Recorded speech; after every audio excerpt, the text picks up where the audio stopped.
Well, has happened? it's only going to get worse. So, I think it's somewhat ironic that yesterday, there was a Commerce subcommittee meeting on the legislation for data breaches and notifications.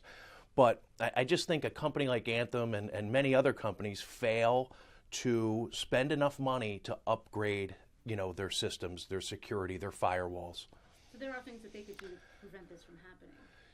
I don't know for sure yet, but we do know that the hackers were able to gain access to their servers. So, when was the last time that they upgraded anything in terms of their IT security? Who does this affect? We don't know if anyone in New Jersey was actually affected because Anthem, from what we're trying to find out, Anthem has not told us. They're not saying how many people are where. Exactly. But people in New Jersey could be affected because there are affiliate companies through Anthem that are also, now been exposed. And that's about 67 million people. The 37 million people that are directly enrolled with Anthem are for sure have been affected. What do you mean by affiliate companies? Affiliate companies, third-party vendors that work with Anthem, doctors, hospital networks, things like that. So, what do we need? First off, if you're concerned that you might have been affected by this breach, what should you do immediately? You should get a copy of a credit report.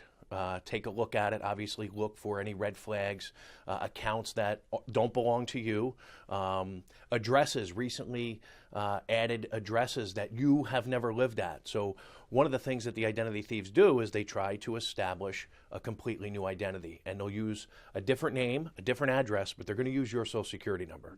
So look at the report, and then, unfortunately, in today's day and world, you really need to be involved in a credit monitoring program that also has the resolution services, because people always say, Paul, what if I get the alert that somebody just tried to open up a credit card or multiple cards, or they're leasing a car or buying a house? So the average person doesn't know what to do. So make sure you have some type of resolution service that goes along with the credit monitoring. And I say it's unfortunate because the free services that are out there are just inadequate. So people are going to wind up having to pay anywhere from $10 to $20 a month for that service. But it's the world we live in. Yeah, Tom, tell me about a little more about these programs. These are not things that are offered through the government. These are not things that are offered, those free, like what I did, the free fraud. The fraud alert, so if you know you've been affected, you might want to even go take it a step further and put a security freeze on your credit reports. And that means that no one, including you, would be able to gain access to your credit reports without first providing a PIN or a password. The fraud alert just says to creditors who are pulling your reports, go an extra step in terms of verifying that the person is who they say they are. How would a credit report help me? Even if someone stole my information yesterday, could they have, with the credit report? So that's where the monitoring comes in. The credit report is a snapshot in real time, and it might not help you if this is something that hasn't been reported yet. So that's where credit monitoring comes in. Once you provide the company with your information, if it's used in any way that's not consistent, you should get an alert via email or text. Tell me more about these. Who does these monitoring programs that you would have to, I guess, pay for? Well, the shameless plug would be Better Qualified certainly provides free credit reports along with a monitoring service that really is, ours is only like $6.95 a month. So again, anywhere from $7, $8. Some of the higher ones, like there's a LifeLock, most of the people know because they do so much marketing. But they're on the upper side, $20, lots of bells and whistles that I don't think you really need. You need to be alerted, and you need to have the resolution service, someone that's going to help you. If someone's opened up the reports, what do I do? Well, you need to file a police report, and you need to contact the creditors. And the average person spends about 2 years trying to undo what the identity thieves have done. And is this what happened here? This breach. Do you think the company's doing enough to help? Do you think? No, I think one of the things that I try and champion, and the things that we talk about, are all of the companies thus far, in my opinion, have fallen short in notifying the clients, customers on time, and then don't just provide a one bureau credit report. There's 3 bureaus, and so for that very reason, they need a 3 bureau credit monitoring solution and service.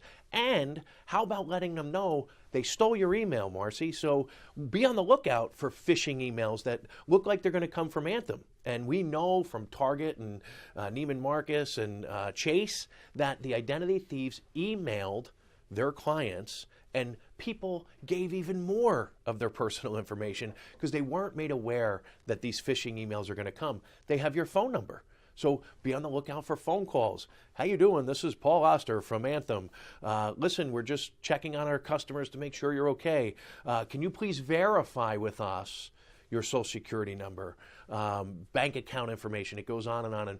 And people are in panic mode. Maybe they're rushing to work. They got a kid crying. And all of a sudden they give this information. And then it really becomes a bad situation. Anything else that you think that we need to bring up in this conversation for folks, whether you're a customer of Anthem or not? Or not, right. So I think the biggest thing for people to realize is don't become numb to this. 2014 was the year of the data breach. Every other day you heard about and people say, well, it didn't hurt me yet. So what they need to realize is that the information is on the black market. It's being sold on the dark web. So it's only a matter of time before somebody buys it and uses it. And just because it hasn't happened yet, take the steps, be proactive in protecting yourself, because obviously the government can't do it, these companies can't do it, retailers can't do it. We lock our front doors, we lock our cars, we lock our phones, but we fail to lock our identities down. So take a couple of simple steps to protect yourself, and one of them being get involved in a credit monitoring program.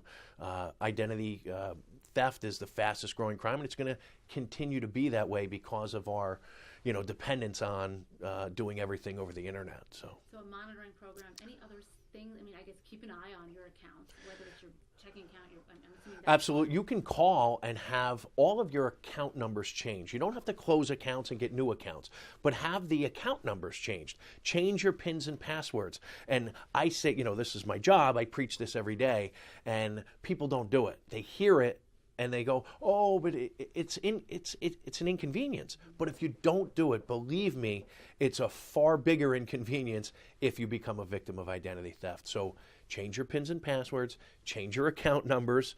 You don't have to get new accounts, but certainly change them. And then obviously you're going to have to change, you're going to have to alert the creditors. Maybe you have auto draft and auto pay and all that stuff.